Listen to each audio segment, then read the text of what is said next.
ప్రభువైన యేసుక్రీస్తు నామములో ఈ యొక్క ఉదయకాల శుభములు తెలియజేస్తున్నాను. ద్వితీయోపదేశ కాండము 7వ అధ్యాయము 12వ వచనం నుంచి 15వ వచనం వరకు చూసుకున్నట్లయితే విధేయత వల్ల వచ్చే దీవెనలు.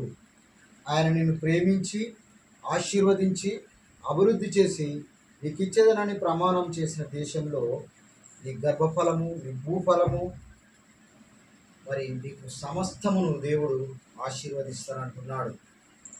ఎప్పుడు ఆయన నిన్ను ఆశీర్వదిస్తాడంటే, ఎప్పుడు నిన్ను ఆయన అభివృద్ధి చేస్తాడంటే, దేవుని యొక్క మాటలను విని ఆయన ఆజ్ఞను నువ్వు పాటించినప్పుడు ఆయన నిన్ను ఏం చేస్తాడంటే ఆశీర్వదిస్తాడు, అభివృద్ధి చేస్తాడు.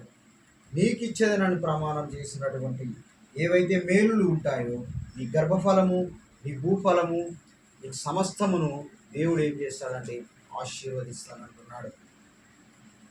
ప్రియ యూట్యూబ్లో వాక్యం వింటున్న సహోదరి సహోదరుగా, నీవు కూడా దేవుని యొక్క దీవెనలను పొందుకోవాలంటే మొట్టమొదటగా నీవు ఆయనను ప్రేమించాలి.